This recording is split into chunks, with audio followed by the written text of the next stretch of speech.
¿De verdad es necesario estar conectados a un aparato todo el tiempo para saber que todo va bien? ¿O hay otras formas más respetuosas y efectivas de acompañar durante el nacimiento de un bebé? Quédate conmigo en este episodio donde hablamos con Mamen e Isabel, dos matronas de parto en casa, donde desmontamos algunos mitos sobre cómo la tecnología equivale a más seguridad.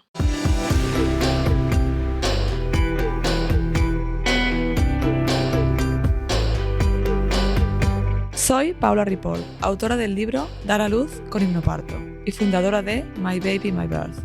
He ayudado a miles de mamás y sus acompañantes a tener una experiencia positiva y empoderada de parto, con nuestro curso de hipnoparto online y nuestra app gratuita ONA.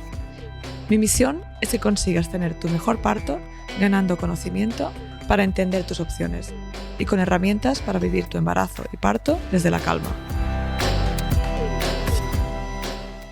Hola, soy Paula y antes de empezar el episodio de hoy quiero compartirte algo que me hizo reflexionar mucho. ¿Sabías que los primeros 1000 días de un bebé desde la concepción hasta los 2 años son clave para su salud y bienestar durante toda la vida? Y sin embargo, en esos mismos 1000 días, muchas madres y también padres se sienten más estresadas, solas y desbordadas que nunca. Jolt, la marca de cochecitos que me acompañó con mis peques, hizo un estudio global en 8 países y los resultados fueron claros.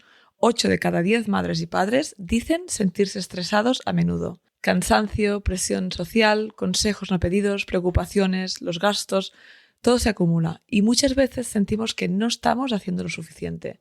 Por eso, Jules decidió que no bastaba con diseñar cochecitos bonitos y funcionales.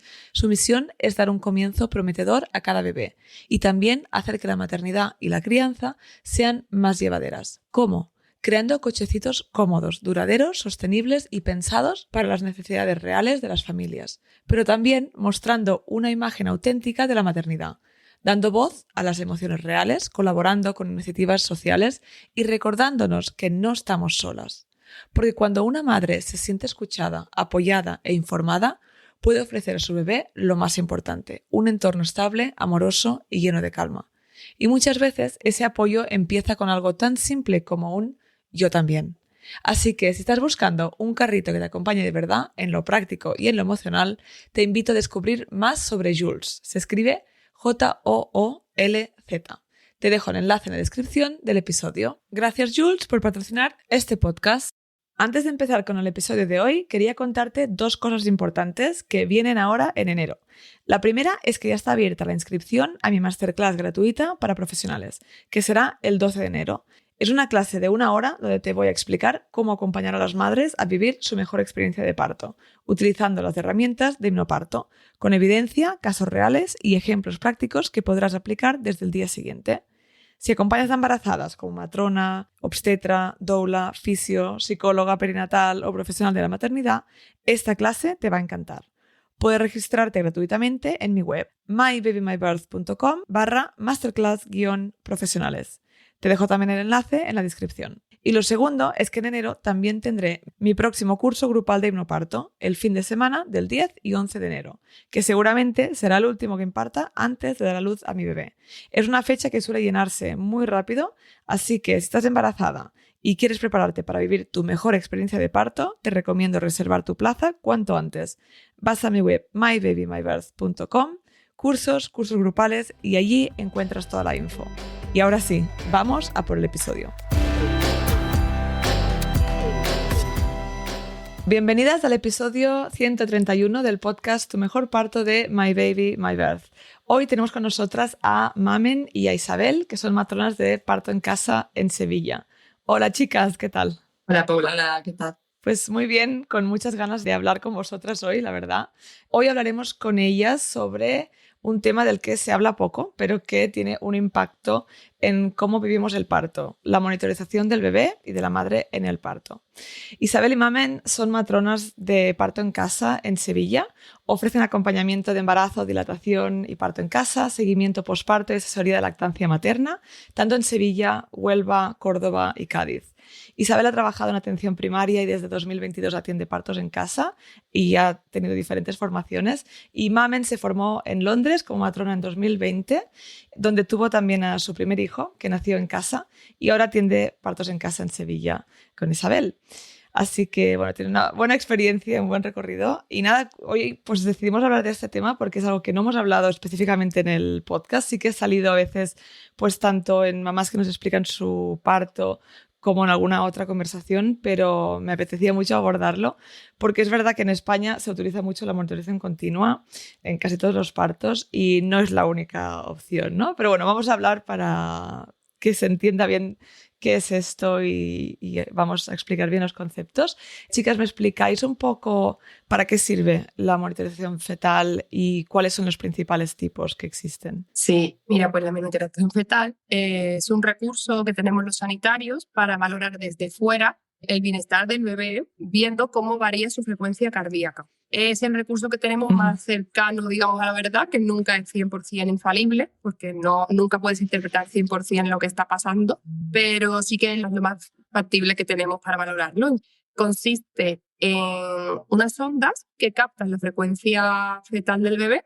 Esta frecuencia cardíaca se va plasmando normalmente en una línea. Los dispositivos que tienen para plasmar gráficamente se plasman en una línea que no es para nada recta, sino sería patológico, es una línea que tiene muchos picos y a esos picos clínicamente le damos un sentido, ¿no? Como que los interpretamos para ver lo bien o lo mal que está el bebé o cómo le afectan diferentes factores.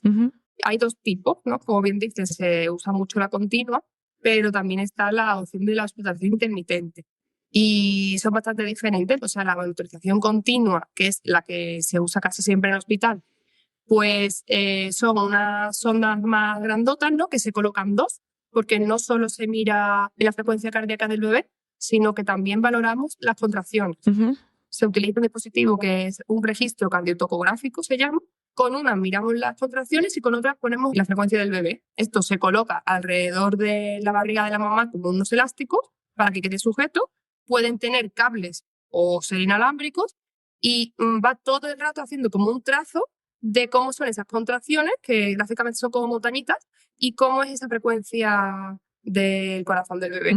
Y luego tenemos la ocultación intermitente, que nosotras es la que sí que usamos en casa, que es un dispositivo más pequeñito, es un Doppler, y lo que hacemos es escuchar al bebé, solo colocamos las ondas sobre la barriga de la mamá cuando queremos escuchar ese latido, y entonces es puntual la escucha. Sí. No te hace ese trazo continuo, sino que tú escuchas ese latido durante el tiempo que estás situando la sonda en la barriga de la mamá.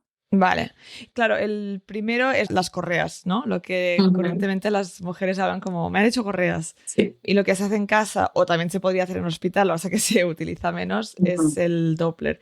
Y también está el estetoscopio de Pinar. ¿Esto también se utiliza alguna vez? ¿Se utiliza menos? Se puede utilizar tanto en hospital como en casa, pero sí que es verdad que es menos frecuente.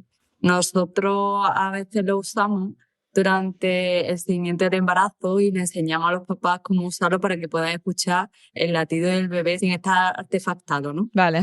Y siempre se escucha, le enseñamos como también un poquito a las mujeres cómo a notar en qué posición está el bebé para poder localizar el punto que sería como en la espalda del bebé, un poquito más debajo del hombro, a la altura de la escápula. Sí. Y es ahí donde se escucha normalmente mejor el latido. Vale. Entonces, ¿esto le das a las mujeres para que lo hagan ellas, no? Nosotras también lo podemos hacer y lo hacemos en casa algunas veces, pero más durante el seguimiento del embarazo. Pero también se puede utilizar, pero lo que utilizamos durante el parto es el Doppler, normalmente. Sí. Vale, genial. Entonces, ¿en qué caso clínico se utilizaría una monitorización versus la otra? Pues en hospital normalmente en España se utiliza la continua. Sí que es verdad que en muchos hospitales sí que recogen en el protocolo que está la opción de la intermitente. Sí. Pero es más común cuando la mujer lo solicita y se tienen que dar unos requisitos para usarse. Porque claro, cuando el parto está medicalizado de cualquier forma, ya no estaría recomendado continuar con la intermitente, sino que sí que estaría indicado hacer una continua. También si la carga de trabajo no permite que una matrona esté solo para una mujer, claro, pues tampoco es lo más ideal. Claro, porque la intermitente tienes que estar frecuentemente escuchando al bebé. Al final tiene la ventaja de que ves mucho más de cerca el proceso de este parto y conoces más a la mujer. Claro. Pero bueno, si no puedes porque tienes que llevar a 4 mujeres, pues aunque la mujer te solicite una intermitente, en el hospital a veces no se puede ofrecer. Luego hay muchos hospitales que ni siquiera lo recogen como opción, que solo se manejan con la continua Claro. y no lo manejan. Pero realmente la indicación pues sería eso, en partos medicalizados o en partos en los que se ha visto en el Doppler algún tipo de alteración, ¿no?, de la frecuencia, Sí. que con el Doppler se puede valorar y se cambiaría temporalmente a la continua. Claro. O también igual alguna mujer que ya tiene un embarazo de alto riesgo, quizá, o alguna patología. Sí, o que usa la epidural durante el parto también. Claro, iba a decir que es medicalización, es que tenga la epidural, Sí. que tenga oxitocina sintética, ¿no? Ese tipo de intervenciones que son muy frecuentes.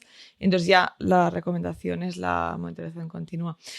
Muy interesante, no sé si habéis leído en el New York Times, justamente hace 4 días, creo que salió, que hablaba de cómo la monitorización continua está incrementando, o sea, es como una de las primeras razones que está incrementando el número de cesáreas en Estados Unidos, porque dicen que se usa en todos los partos y que en realidad no hay evidencia que nos diga que es más seguro, ¿no? Sí. Y aquí tú has dicho una cosa muy interesante, has dicho es que en los hospitales se utiliza la monitorización continua, pero ¿está basada en evidencia o es un protocolo de esos que se ponen, pero en realidad es más por conveniencia del hospital, porque tienen las máquinas para salvarse de ellos el pellejo? Cuéntanos, ¿hay evidencia sobre el tema?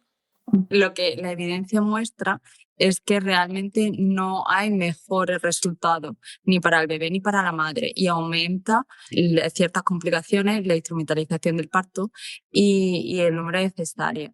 Entonces, realmente lo que la guía de práctica clínica recomienda y la Organización Mundial de la Salud es la utilización de la monitorización intermitente en los embarazos en los que no hay ninguna complicación, no hay ningún riesgo y que son partos fisiológicos y no están medicalizados. Claro. ¿Qué pasa? Que luego la realidad que tenemos en el día a día es distinta, porque al Sí. final, pues lo que comentaba Isa, ¿no?, que no tenemos los suficientes profesionales, también es como no están formados para utilizar la monitorización intermitente y entonces cuando no somos suficientes profesionales, pues si tienes que seguir a varias mujeres, pues si tú tienes una pantalla donde puedes estar vigilando 3 o 4 monitores a la vez, al final pues es un poco lo que Claro. se esfuerza un poco a hacer, y la intermitente, por desgracia, en el medio hospitalario no suele ser una opción aquí. No, y sí, realmente es una lástima, pero cuéntanos en la práctica por qué incrementa las intervenciones. O sea,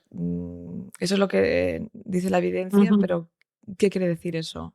Pues yo diría que hay como 2 principales motivos, ¿no? Uno es porque ves de más, Sí.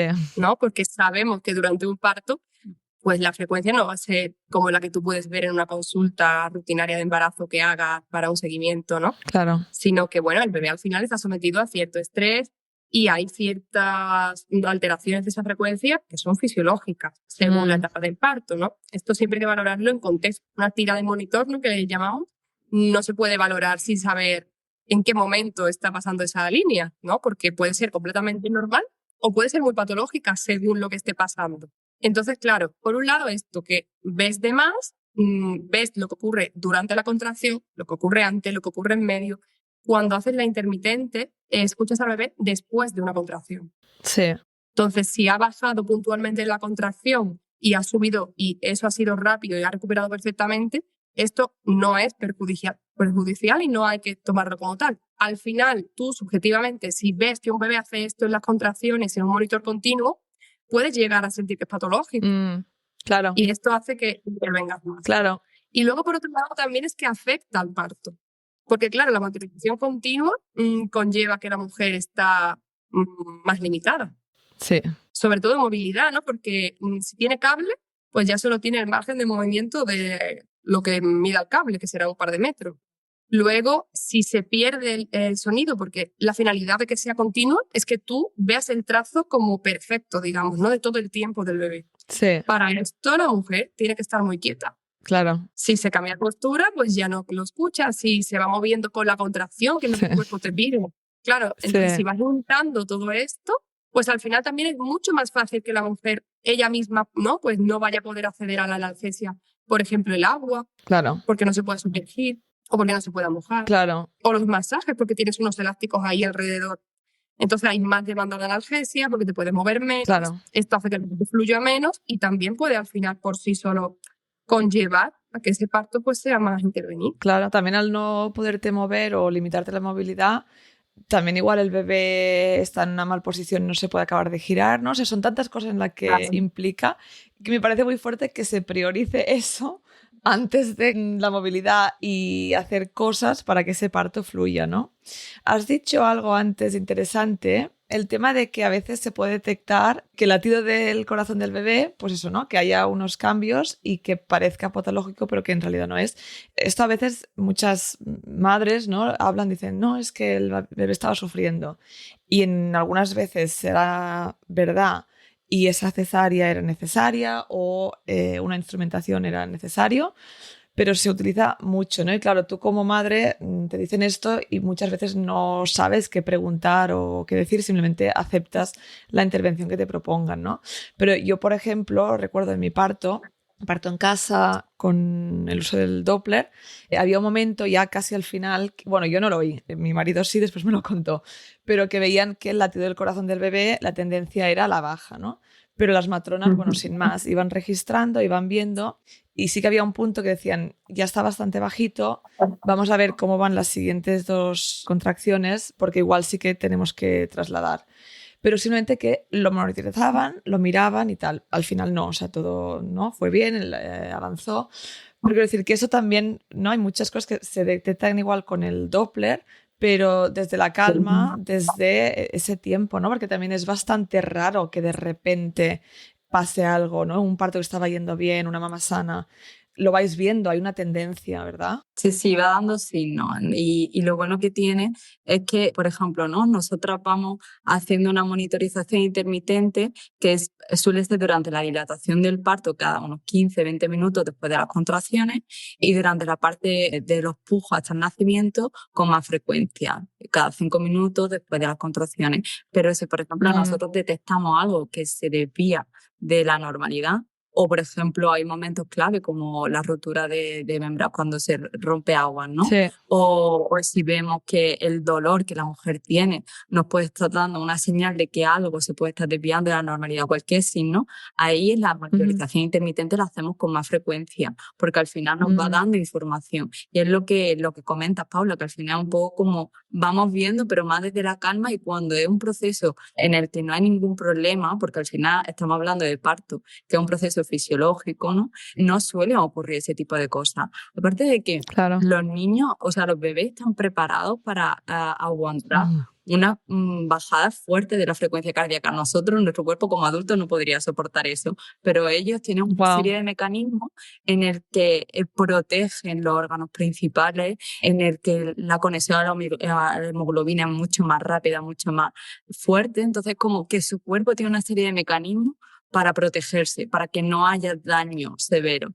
Entonces, bueno, al final es como ir vigilando, evidentemente, pero que la mayoría de las cosas no suelen ser tan graves como ocurre. Y muchas veces es que cuando estamos en el hospital, al final es como si ocurre algo así, ¿no? Como hay una bradicardia.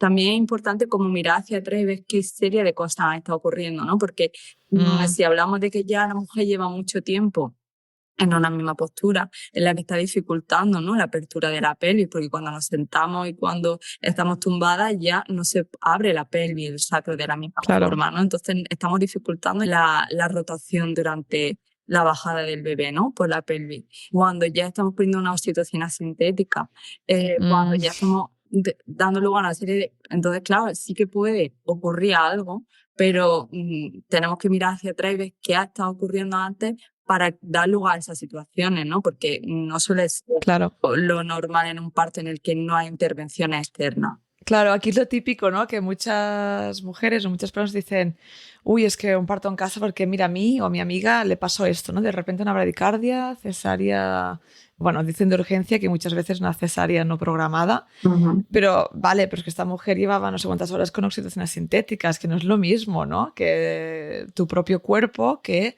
sabe el ritmo que puede llevar, lo que puede soportar el bebé. La oxitocina sintética funciona diferente y puede ir muy bien en algunos casos, pero también sabemos que viene con sus riesgos, que no son pocos, ¿no? Entonces se tiene que tener en cuenta y entender que hay las diferencias y que sabemos también que una intervención lleva más intervenciones, ¿no? Y justamente es eso que que acabas de explicar. En cambio, cuando todo es fisiológico, pues claro que pasan cosas a veces y para eso si estás en un parto en casa, por ejemplo, se traslada o estás en un hospital y hay cosas que hacer, pero es muy raro que pase algo de repente, ¿no? Las matronas sois expertas en detectar estas señales y entonces actuar. Claro, es que no se puede comparar realmente cuando un parto es una inducción con una epidural, con oxitocina sintética, ha roto artificialmente la bolsa. No se puede comparar con un parto que está fluyendo, que ha empezado cuando tenía que empezar y que está llevando los ritmos que tiene que llevar. Ese bebé al final, claro, nunca se puede decir nunca, pero es muy poco probable que en el mismo parto, de forma normal, se vea muy, muy, muy apurado hasta el punto de tener una emergencia. Sin embargo, si tú estás apretando a ese bebé porque necesitas que el ritmo sea X, necesitas que la dilatación vaya en un tiempo, necesitas porque por protocolo tiene que nacer en tanto tiempo, fuerzas los pujos, colocas a la mujer en una postura, tienes una epidural, tienes medicación, claro que ese bebé se puede agotar y puede decir, pues hasta aquí. Claro. Y ahora tienes que compensar toda esa medicación que has forzado para relajar, ¿sabes? Porque el cuerpo hace un feedback, o sea, la mujer y el bebé son uno. Si la oxitocina natural va a un ritmo que es demasiado, el cuerpo lo va a compensar. Pero si tú estás mandando sobre el cuerpo el ritmo, pues igual ese bebé no va bien con ese ritmo que tú sí que quieres que sea así por tu protocolo. Entonces ahí pues hay mucha probabilidad. Claro, ahí sí que necesitamos una monitorización continua del bebé, pues porque estamos poniendo todo un poco al límite. Claro. Entonces sí que se necesita una vigilancia mucho más estrecha. Los riesgos son más. Claro, totalmente. ¿Y de dónde viene esta monitorización? Porque, a ver, hace 200 años las mujeres parían sin estar con unas correas constantemente y los bebés nacían igualmente. Pues mira, la monitorización continua, la cardiotocografía, la inventaron unos médicos uruguayos alrededor de los 50 y empezó a utilizarse en la década de los 60 en Estados Unidos. Lo que pasa es que es muy curioso una afirmación que hizo uno de los médicos que inventaron la monitorización continua, que comentó, ¿no?, que él había inventado el monitor fetal para ayudar a las pocas mujeres que tenían dificultades durante el parto, pero no para poner a todas las mujeres en el parto en dificultades. Entonces, la verdad es que cuando leímos esto nos gustó mucho porque vimos, ¿no?, que esa misma persona que creó un sistema para poder ayudar en momentos puntuales estaba viendo como una cosa que no era necesaria se estaba instaurando para la gran mayoría de los partos como algo normal y que al final estaba generando más problemas de los beneficios que daba, ¿no? Qué interesante. Sí, y en Estados Unidos empezó a utilizarse en la década de los 60 y así, y en España pues más o menos igual, porque fue cuando durante esa década, a partir de 1960, fue cuando la atención al parto hospitalario fue desplazando un poco la atención al parto en casa. Entonces fue cuando se empezó a utilizar. Claro, o sea, qué fuerte, ¿no? Cuando lo cuentas así parece tan lógico, pero claro, como es tecnología que nos parece que es mejor, ¿no? Y nos parece que es más seguro, pero al final también el problema que tengo yo con esto, aparte de todo lo que habéis comentado, es que también saca a las matronas y a la madre un poco de su instinto y de sus habilidades, ¿no? Porque como matrona o como médico incluso, ¿no? Es como que, bueno, está aquí la máquina y ya miro más a la máquina que a la mujer, ¿no? Y es como, bueno, es que la mujer también te da muchas señales, ¿no?, de cómo está yendo, observando su respiración, los movimientos, los sonidos. Incluso todo esto igual te lo pierdes más porque estás más pendiente de lo que te dice la máquina, ¿no? Y a mí esto para mí es un peligro también, ¿no? Que igual no se habla tanto, pero que te aleja a la mujer de lo que está sintiendo y a la matrona o el personal médico de lo que está pasando también con su experiencia y sus habilidades más, pues eso, táctiles, ¿no?, visuales, con su experiencia. Sí, Paula, totalmente, porque además lo que tú aprendes, las técnicas que aprendes en hospital, ¿no?, lo que está instaurado ahí, no tiene nada que ver con lo que luego hacemos en casa. Yo recuerdo cuando con Inma Marcos, porque yo me formé con Inma Marcos, cuando fui con ella, que era como, pero esta mujer sabe cosas que a mí no me las han ni nombrado. No es como, me han engañado, ¿no? Esto no es la profesión que yo he aprendido estos 2 años. Sí. Y es que era una sensación porque, claro, tú aprendes desde otro lugar, pues lo que has dicho, ¿no? Desde la tecnología, desde que cualquier avance es una mejora. Claro, es una mejora cuando se usa para la finalidad para la que está. Sí, aquí está. Exacto, cuando lo estandarizas ya deja de ser una mejora y es que es un perjuicio. Claro. Pero lo venden como una mejora. De hecho, las mujeres, la mayoría lo consideran también así. Y lo que ocurre es que pierdes habilidad, pierdes la escucha, pierdes el saber que una mujer está de parto o en qué fase está, porque a nosotros nos preguntan mucho, ¿pero no hacéis tacto? ¿Cómo no hacéis? ¿Cómo sabéis si la mujer está de parto, no? Porque previo a ingresar una mujer, en casi todos los hospitales se hace un tacto. Y Claro. es como, bueno, pues porque estás escuchándola, estás viendo cómo avanza, estás viendo un progreso, la conoces de antes. Claro. Es un proceso muy diferente. Y escuchar al bebé es igual. Tú en el hospital miras una línea y estás muy acostumbrado a mirar esa línea e interpretarla, pero no tanto al sonido. En casa, aunque haya monitores pequeñitos de Doppler que incluso te hagan la línea, pero nosotros tenemos hecho el oído. Y el oído a cómo esa frecuencia, incluso yo en mi cabeza imagino esa línea, ¿no?, que ya he aprendido a interpretar con el sonido. Y parece una tontería, pero claro, aunque escuchemos el sonido, cuando no es tu única guía, no le pones ese interés en interpretarlo como cuando ya no tienes el monitor. Claro, sí, porque es humano. O sea, tú cuando tienes algo que te revisa, ¿no? O que te da una información, como que tú te relajas un poco en ese sentido, ¿no? Igual no estás ahí 100% con tu escucha o con tu atención, porque, bueno, tengo esto, ¿no?, que me lo está controlando. Entonces te puedes relajar un poco más y entonces no tienes toda la información igual, ¿no? Sí, pero claro, es lo que has dicho, que al final en un hospital, ¿no?, que lo hemos hablado en el podcast varias veces, pero que nos parece la opción más segura para parir, o sea, no tenemos en cuenta sus limitaciones. O sea, que para algunas mujeres puede ser el mejor lugar para parir y está genial. O sea, al final es que cada mujer escoja. Pero no deberíamos escogerlo pensando que es el mejor lugar porque es el lugar más seguro, ¿no? Porque en realidad sí que hay ciertas cosas que no tienes en casa, pero hay evidencia diciendo que eso es mejor. Para mujeres con embarazos saludables, en realidad no. Y una cosa que es para mí clave, que la gente no lo piensa, es que en casa tienes una matrona o dos que están contigo observándote, que tienen un montón de experiencia y tal. Bueno, yo sé que este episodio no es de parto en casa, pero tengo aquí 2 matronas de parto en casa, no podía no decirlo. Pero es una de las ventajas, y esto lo digo porque en el hospital, claro que lo que decías, que igual el Doppler no es tan fácil de hacerlo por la limitación de las matronas, ¿no? Y entonces yo siempre digo a las mujeres, pedirlo, porque si no pides, no te dan, ¿no? Y a veces, pues como más mujeres lo pidan, también ellas más hablan y hay sitios donde van a intentarlo. Decimos, esta mujer lo quiere, le vamos a ofrecer, ¿no? Y también, o igual le podemos ofrecer durante la dilatación hasta un punto que, bueno, aquí sí que nos sentimos más cómodos. No lo sé, pero siempre animo a tener esa conversación, ¿no? Bueno, vosotros que también, Isabel, que también trabajas en hospital ahora, habéis trabajado en hospital, ¿cuál es vuestra experiencia con eso? Cuando una mujer te venía o te viene y te dice que quieren Doppler, tú sabes que igual no tenéis el ratio de matronas ideal, pero ¿cómo lo podéis manejar? Pues yo es que he estado trabajando hasta este verano que he vuelto a Sevilla, en Mallorca. Y los últimos años he estado allí en un comarcal, un hospital pequeño de baja intervención, que allí sí que el protocolo recogía las 2 opciones, de monitorización continua, que lo había inalámbrico o con cable, aunque el inalámbrico iba muy mal, pero estaba. Te iba a decir, después hablamos de ello, sí. Pero estaba la de ocultación intermitente. No era exactamente con Doppler, porque claro, el hospital luego entra, que ya hablaremos también, el nivel legal de todo, ¿no? Entonces allí lo que se hacía era, con el mismo monitor cardiotocográfico, encender solo el que capta el latido del bebé y cada minuto que tú escuchabas registrar esa pequeña línea de ese minuto. Pero era intermitente, o sea, para la mujer solo tenías que escuchar al bebé ese minuto, cada 15 minutos de la contracción. Allí había bastante autonomía de las matronas, había veces que había más de una mujer por matrona y entonces no se podía, pero muchas veces sí que se podía.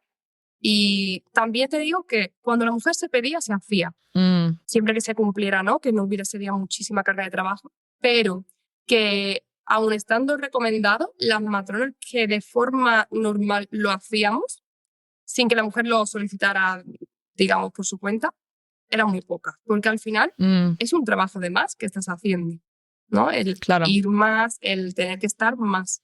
Entonces, muchas veces esto no se hace por comodidad o por costumbre, ¿no?, de que te resulta más cómodo interpretar la línea, o porque el ginecólogo cuando venga no te diga, uy, no está monitorizada la mujer, y tú, sí, pero está intermitente. Pasa esto, ¿no? La lucha que tenéis. Claro. ¿no?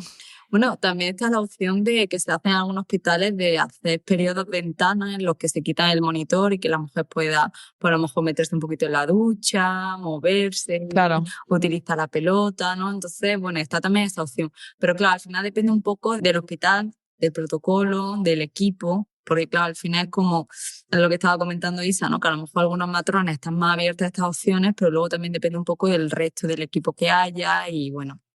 Pero sí, también está, eso es otra opción en el hospital. Claro, sí, sí, no es fácil. Y bueno, hemos hablado un poquito sobre ello, pero la evidencia, que me interesa que se acabe de quedar claro.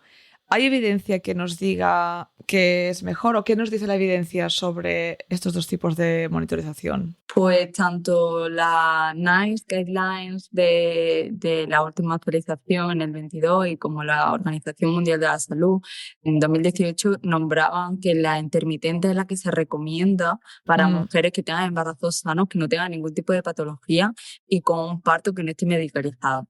Eso es lo que se recomienda, porque lo que está demostrado con la evidencia científica es que utilizarlo en parto sin riesgo y sin complicaciones y sin medicalización aumenta el riesgo de cesárea y de partos instrumentales. Eso es lo que hay. Y no mejora los resultados, ¿no? Ni maternos ni neonatales. No. Sí.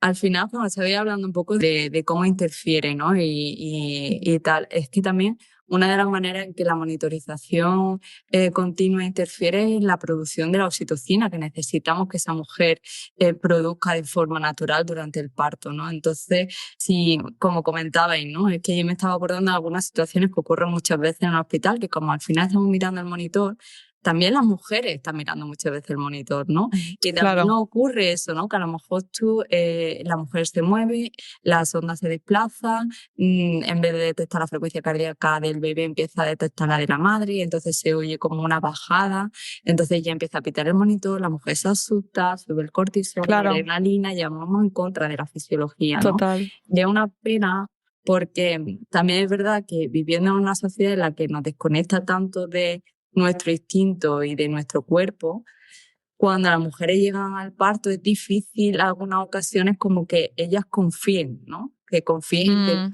en su cuerpo, en su capacidad y entonces tenemos como esa tendencia de decir, bueno, tú confías en la máquina, ¿no? En el monitor, tú confías en la tecnología, confías en los profesionales sanitarios, ¿no? Pero es verdad que al final es la mujer la que tiene que conectar con lo que ella está sintiendo, ¿no? Y que tampoco se nos olvide que al final el dolor de parto también es la vía de comunicación con tu bebé, ¿no? Conforme tú estás durante la dilatación, ¿no? Por ejemplo, te duele en una posición, pero cambia a otra y en ese te duele menos, es la manera en que tu bebé te está diciendo, ahí es, ¿no? Esa forma. Pero al final como que con la medicalización del parto cortamos esa comunicación, ¿no? Cuando ya empezamos con la epidural y con la monitorización y tal, es como todo se va hacia afuera. Entonces, bueno. Claro, sí, sí, total. Es más complicado ahí, que no interfiramos en la fisiología y que no terminemos como medicalizando el proceso, ¿no? Sí, total, porque ese instinto es lo que has dicho, ¿no? Que es una guía. Y aparte es que, claro, para algunas mujeres también oír, o sea, si te intentas relajar, que al final sabemos que es lo que te ayuda a que segregues la oxitocina y a que el parto progrese, pero con un pitido, ¿no? Yo tengo mujeres que me han dicho, ostras, es que a mí esto me estresaba mucho, ¿no? Porque estaba pendiente de que, ay, en la siguiente estará todo bien, ¿no? Y estás como ahí conectada y eso no te deja desconectar el neocórtex y, ¿no? Irte a este planeta parto, relajarte, desconectarte de todo. Es difícil, entonces, o que te digan lo que habíamos dicho ahora, ¿no? Nos hablas un poquito más de la inalámbrica, pero a veces es, o, ay, no te muevas, aunque sean las correas normales, no te muevas, que si no, no te coge bien. Es en plan, ya, pero si mi cuerpo me pide moverme, que igual eso ayuda a que el bebé rote o que el bebé baje o lo que sea, ¿no? O sentirme yo mejor. Lo que hablábamos antes, estás priorizando mirar la máquina que no ayudar con cosas biomecánicas y que tu cuerpo haga lo que sienta, ¿no? Sí, eso, cuando lo dices así a mí me parece como tan lógico, pero bueno, poco a poco a ver si se va cambiando y se ofrece más opciones a las mujeres. Cuéntanos sobre la inalámbrica, porque esto parece como la panacea, ¿no? Es como, uy, qué perfecto, ¿no? Es como, estoy monitorizada todo el rato, pero me puedo mover, me puedo apartar de la cama. Bueno, la inalámbrica realmente lo que cambia es que tienes más margen para moverte porque el cable es más corto que la señal que llega de la inalámbrica. Pero sigue teniendo mucha limitación porque al movimiento al cambiar de postura se pierde la señal igual. Claro. O sea, realmente va cogido por un elástico igual, la sonda es la misma, solo que al monitor principal, digamos, no va unido con un cable. Entonces, si tú haces un movimiento, si te apetece estar de pie y luego te apetece ponerte de rodillas y luego en cuadrúpedo, ahí el foco donde tú vas a captar al bebé va a cambiar. Sí. Que en principio no tendría que ser un problema tampoco, ¿no? Puede entrar la matrona, te lo recoloca y ya está. Pero pasa todo esto que has comentado, que el monitor se pierde, que pita, que si la matrona tarda medio minuto en llegar, es medio minuto que te estresas y que al final, si la matrona también tiene mucha carga, igual te pide lo que has dicho, ¿no? Pues no, pues quédate así cuesta, ¿no? Y ya tú, aparte de tener que estar pendiente de escuchar a tu cuerpo, no, ahora también tienes que estar pendiente de que el monitor no se pierda, ¿no? Y esto te saca completamente. Claro. Luego también que la señal es limitada, o sea, yo en la habitación que la usábamos, si la mujer se iba al baño, que hay veces que la postura está sentada en el váter ayuda, pues ahí ya se perdía, ¿no? Ahí ya era como que a ratos sí, a ratos no. Entonces tampoco se podía meter en agua porque tampoco era sumergible, algunos sí que son. Claro. Entonces sigue teniendo limitación, ¿no? Porque al final el querer captar continuamente el latido, pues es que es complicado. Claro, pero aparte, cuando lo que has dicho del agua, ¿no? Pues sabemos, hay un montón de evidencia. Tengo 2 episodios donde hablamos de parto en el agua y es una herramienta increíble para manejar estas sensaciones tan intensas del parto. Entonces, que no puedes utilizarlo porque estamos monitorizando, ¿no? También es otra limitación a tener en cuenta. De decir, eso es que estás limitando una herramienta, un método de confort que esa mujer podría utilizar durante bastante rato y limitaría también las intervenciones, ¿no? Pero es otra cosa que sí, que es un poco más difícil. Cuéntanos también cómo, desde vuestra experiencia, cómo viven, que habéis comentado ya alguna cosita, pero no sé si os vienen ejemplos o alguna reflexión. ¿Cómo viven las mujeres esa auscultación en casa o aunque sea en hospital, pero una auscultación intermitente versus a una monitorización continua? ¿Qué diferencia observáis? Es que, por ejemplo, es lo que estábamos hablando, ¿no? Del ruido externo. Cuando en la monitorización intermitente, ellas prácticamente es como que ni se entera. O sea, evidentemente ellas lo escuchan porque en realidad tú cuando ya entras en el planeta parto ya es como que estás pero no tiene tanta relevancia, ¿no? Y es como esa ausencia de tanto ruido externo ayuda a que ellas tengan más facilidad para escucharse, ¿no? Para conectar con lo que ellas están sintiendo. Y bueno, y aparte de que nosotras nos vamos adaptando. Entonces, si la mujer está dentro de la piscina, el Doppler se puede usar debajo del agua, no hay ningún problema. La postura, bueno, de hecho me estaba acordando de uno de los últimos partos en casa que tuvimos, que ella terminó la parte de los pujos y el nacimiento de la bebé fue en la ducha. Y ella iba cayendo el agua por la espalda, que le iba aliviando mucho y tal en la barriga, y estaba de cuclillas profundas. Y éramos nosotras las que estábamos tumbadas y íbamos haciendo la ocultación intermitente, adaptándonos nosotros a lo que ella necesitaba, ¿no? Eso es lo que debería de ser, ¿no? Tanto para la postura como para la analgesia, ¿no? El agua, lo que necesiten, debería de ser que la monitorización se adaptase a la necesidad de cada mujer, porque cada mujer es diferente y sus necesidades son también diferentes. Entonces no podemos estandarizar en los cuidados, porque al final es una cosa que también ocurre, ¿no? Con la monitorización continua, que es como la despersonalización, ¿no? Es como en plan todo igual, todo de la misma manera. Y claro, evidentemente, pues todas las mujeres y todos los bebés no son iguales y no tienen las mismas necesidades. No, pero qué bonito, ¿no? Esto has dicho que es un poco la tecnología al servicio de la mujer y la matrona o el personal también adaptándose, ¿no? A lo que necesita la mujer. Y si ella tiene que estar en cierta postura, pues tú adaptarte, ¿no? Que después igual te pongo un poco de articulismo, espero que tengas experiencia en cómo manejarlo, pero no es poner a la mujer en una posición para que sea más cómodo para el personal sanitario, ¿no? Sino que es lo relevante, lo más importante es la mujer y cómo tiene que estar, y porque eso también va a beneficiar al bebé, ¿no? Es que incluso en casa hay mujeres que incluso nos han pedido que la frecuencia con la que escuchemos al bebé sea menos. O sea, que si no podemos, en vez de cada 15, cada más tiempo, por como no estar tan encima. O sea, que realmente hay mujeres que incluso quieren menos, ¿no? En plan, no, es que si está todo bien, para que cada 15 minutos es mucho para algunas mujeres, ¿no? Y otras no quieren escucharlo. Claro, es que yo lo recuerdo como cero invasivo, pero sí que recuerdo pensar otra vez, o sea, que era como cuando tú estás en tu mundo y entonces claro, es que es lo que no se cuenta, es como cualquier interacción, aunque tú estés en tu mundo, cualquier cosa física o pitido, no sé qué, tú estás allí y dices, es una interrupción, ¿no? Pero yo, o sea, lo recuerdo como que era muy frecuente, en plan, otra vez, pero cero invasivo, o sea, realmente me daba igual, yo continuaba en mi mundo, pero sí que lo vives como muy frecuente, porque claro, estás en un planeta que no tiene tiempo, ¿no? Sí. Completamente no sabes qué hora es, ni cómo pasa el tiempo, pero sí que cada 15 minutos eso pasa muy rápido realmente. Y después en la fase descendente, ¿no? Pues aquí que es incluso más seguido. Pues imagínate, si estás ahí con los pitidos, tal. Sí, el Doppler tiene una opción que es ponerle auricular, que a nosotros directamente no, pero sí que tenemos compañeras que le han pedido, tú escucha lo que necesites para tú valorarlo, pero ellas no lo quieren oír directamente para que ese sonido no interfiera. Entonces te pones el auricular, tú lo escuchas por ahí, sí. Ah, mira, pues otra opción también, sí. Y imagino también habrá mujeres, a ver, es una pregunta que no tiene mucho sentido porque en realidad en el hospital te ofrecen directamente la continua, pero habrá mujeres que también la querrán, ¿no? Porque les tranquiliza más saber que están monitorizadas todo el rato y les da seguridad, esa falsa seguridad un poco, ¿no? Sí, al final un poco, nosotros lo que siempre defendemos es que las mujeres tomen la decisión con la que ellas se sientan más seguras. Es como, por ejemplo, un parto en casa. Va a haber mujeres que lo van a disfrutar, lo van a buscar y van a querer tener un parto en casa porque ellas es donde sienten que necesitan parir. Pero para otras mujeres, para nada es su opción, ¿no? Entonces, al final, esto es como, lo importante es que tomen la decisión, pero teniendo toda la información, porque al final es como, si ni siquiera te la presentan como una opción, o te da la información de forma secada, ¿no? Es como no, las mujeres necesitan entender cuáles son los beneficios, cuáles son los riesgos, cuáles son las limitaciones de ambas, ¿no? Y que ellas tomen la decisión. Incluso aunque no esté dentro de los protocolos o que no sea la recomendación, las mujeres deberían de poder sobre su cuerpo tomar las decisiones que ellas consideren que es mejor, teniendo en cuenta y sabiendo y conociendo los riesgos, ¿no? Lo que pasa es que esto parece que no es una opción. No, en muchos sitios no. Pero bueno, a veces te sorprendes, ¿eh? Cuando lo preguntas y te encuentras una matrona que quiere ayudarte, pues también, pero sí, es verdad.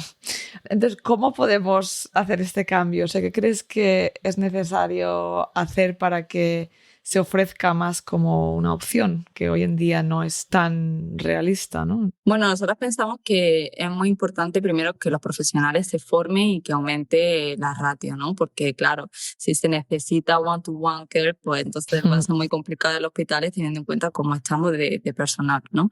Pero también es verdad que creemos que es muy importante que las mujeres lo demanden, que se informen, que busquen, que lean, que pregunten en el centro de salud, que pregunten en los hospitales, que hablen, porque al final las cosas no cambian, ¿no? Si nosotros las mujeres no empujamos para que eso ocurra. No, porque incluso habiendo evidencia que no respalda una monitorización continua e incluso saber que tiene efectos adversos, ¿no? Porque o sea, no solo que no hay beneficios, sino que tiene efectos adversos y que las mujeres pueden vivir el parto pues más limitadas, incluso así se continúa haciendo, ¿no? Porque siempre es verdad que en el tema de los partos hoy en día, o sea, cuesta mucho desmedicalizar, ¿no? Y volver atrás un poco. Bueno, esperemos que salgan más estudios y más médicos, más matronas que lo apoyen, pero al final también hay una cosa de recursos, ¿no? Que has comentado, que hasta que esto no cambie, pues es como más difícil, sí. Es que son muchas cosas, porque por un lado, la demanda de las mujeres, por ejemplo, aquí en Sevilla se demanda mucho a la privada, la asistencia al parto en clínicas privadas. Al final, ves que la demanda de las mujeres sí que se escucha. Igual hay mujeres que dicen, es que si yo pongo una reclamación por esto, pues no me van a hacer caso. Pues a nivel de masa, digamos, sí que las demandas de las mujeres se escuchan, ¿eh? Porque si demandan privada, lo que hay cada vez es más privada. ¿Sabes? Si demandaran, por ejemplo, parto en agua, estoy segura de que las pocas bañeras que hay se usarían. Porque al final, ¿no? Sí que damos una respuesta no fácil ni rápida, pero poco a poco el cambio de los deseos de las mujeres sí que mueve algo. Yo creo que mueve más lo que las mujeres demandan desde fuera que lo que nosotras desde dentro podemos intentar cambiar. Que eso también es difícil, porque a nivel de protocolos cambiar es muy difícil. Sí.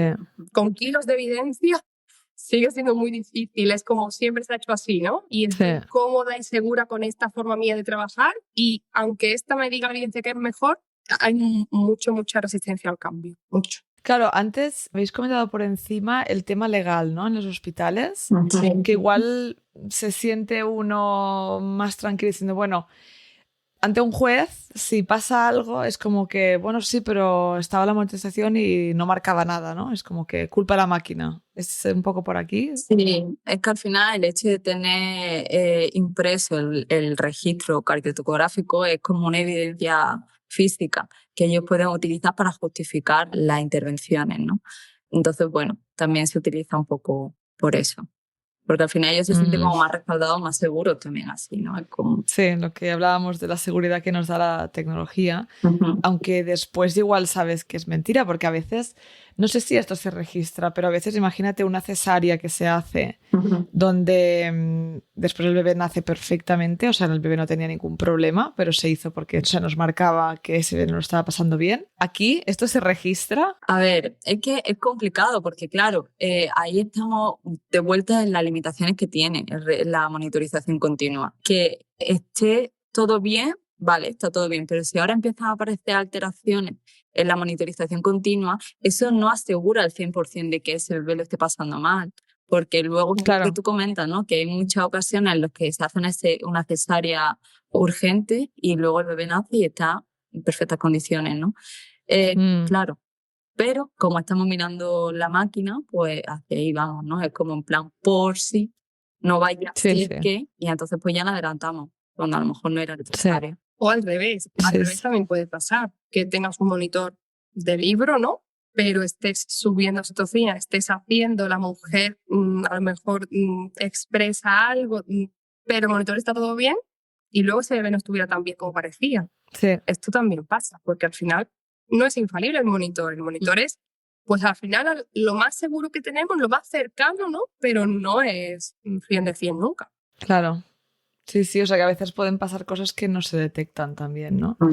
Y con Doppler se tendría... Claro, es que en este caso no, porque ya si pones oxígeno sintética ya no estás usando el Doppler, ya estás usando la continua, ¿no? Sí, bueno, pero con Doppler también. Realmente el Doppler al final no deja de ser escuchar a la frecuencia cardíaca del bebé y también podríamos detectar algo que no nos transmita una total tranquilidad e incluso hacer un Sí. traslado a hospital o pasar el hospital a continua, porque al final es eso, ¿no? La frecuencia cardíaca fetal del bebé es lo que más certeza nos da sin ser realmente una certeza. Y muchas veces pasa, yo he visto que pasa lo que comentas, que se interviene, se hace una cesárea, un bebé que luego no muestra que estuviera para nada pasándolo como tú pensabas que lo podría estar pasando. Pero al final esa es la limitación también, ¿no? Claro. De los recursos que utilizamos hoy día. Sí. Sí. Luego, por ejemplo, yo allí, bueno, la NICE lo contempla, ¿no? Que habla sobre cuando está haciendo una monitorización intermitente, porque allí en Gran Bretaña estaban los centros de nacimiento cuando yo me formé y luego estaban los paritorios, ¿no? Entonces tú podías estar haciendo una monitorización intermitente y ver algo que se desviaba de la normalidad. Y a lo mejor incluso se podía hacer un traslado de la mujer a paritorio. Comenzamos una monitorización continua durante unos 20 minutos. Si durante esos 20 minutos el registro estaba totalmente normal, se volvía al intermitente. O sea que realmente como no tiene por qué ser una vez que se comienza una monitorización continua, si no había una medicalización del proceso, no tiene por qué mantenerse. O sea, es como una herramienta, lo que pasa es que muchas veces como que no se ve así, se ve como la estandarización, la normalización de eso, ¿no? Totalmente. Uh-huh. Sí, sí, wow. Da de sí el tema, ¿eh? En realidad. Bueno, yo creo que hemos hablado de todo lo más importante, ¿no? Que muchas mujeres les va a servir, bueno, para poder plantearse, para poder preguntar. Evidentemente, si tienen un parto en casa o les llama esta opción, pues es el Doppler. Pero si están en un hospital, pedirlo, ¿no? O sea, comentarlo, pedirlo, escribirlo en vuestro plan de parto, porque cuantas más mujeres lo pidan, pues más se lo van a plantear, ¿no? Y también matronas que nos pueden escuchar o personal sanitario, pues también, ¿no? De ver en el hospital, pues a veces de intentar preguntar, ser críticas, mirar los protocolos, que aunque una no lo puedo cambiar, porque como has dicho, pues es muy difícil, pero si actúas un poco diferente, que ayudas a esa mujer, que intentas hacer las cosas, bueno, dando opciones, ¿no? Y dando un poco más dejándote tanto de máquinas y fijándote más en la mujer, pues todo cambio ayuda, aunque parezca pequeño. ¿Qué mensaje queréis dar para terminar el episodio a las mujeres que nos escuchan? Pues que bueno, que se informe, que tomen las decisiones informadas y sabiendo qué es lo mejor para ella. Y que si preguntan y no consiguen la información, que pregunten en otro sitio, que lean, que busquen, que hay muchos recursos, muchas personas diferentes a las que pueden acudir y que bueno, que no se conformen, porque al final los cambios vienen de eso, de empujar, de preguntar, de luchar, de pedir, ¿no? Para que las cosas vayan cambiando. Total. Yo lo que les diría es que confíen mucho en ellas, que ponemos mucho el foco fuera en cómo se escucha el latido, en cómo se ve en la eco, en la cantidad de líquido que me han medido, pero que el poder de parir lo tenemos nosotras y estos bebés los estamos gestando nosotras y podemos hacerlo. No necesitamos tanto de lo de fuera, sino confiar más en nuestro cuerpo y en lo que ya sabemos hacer. Es que aunque no nos llega a la conciencia, es algo que sabemos. Sí, de forma innata, ¿no? O sea, nadie te tiene que enseñar nada en realidad, que tú lo haces. Qué guay, pues muchísimas gracias, chicas, ha sido muy chulo. Gracias a ti, Lola. Y nada, muchísimas gracias a todas y a todos por estar escuchando este episodio y nos vemos la semana que viene. Si te ha gustado este podcast, dale al seguir, valora y escribe una reseña. Y comparte en tus redes sociales para que este podcast llegue a más mamás y familias. Puedes seguirme en Instagram, @mybabymybirth. Y recuerda descargarte la app ONA de forma gratuita en App Store y Play Store, donde encontrarás las relajaciones de hipnoparto junto con un contador de contracciones u olas. Y si quieres profundizar en los temas que hablamos en el podcast, puedes adquirir nuestro pack digital de hipnoparto para conseguir tu mejor parto. Te veo la semana que viene.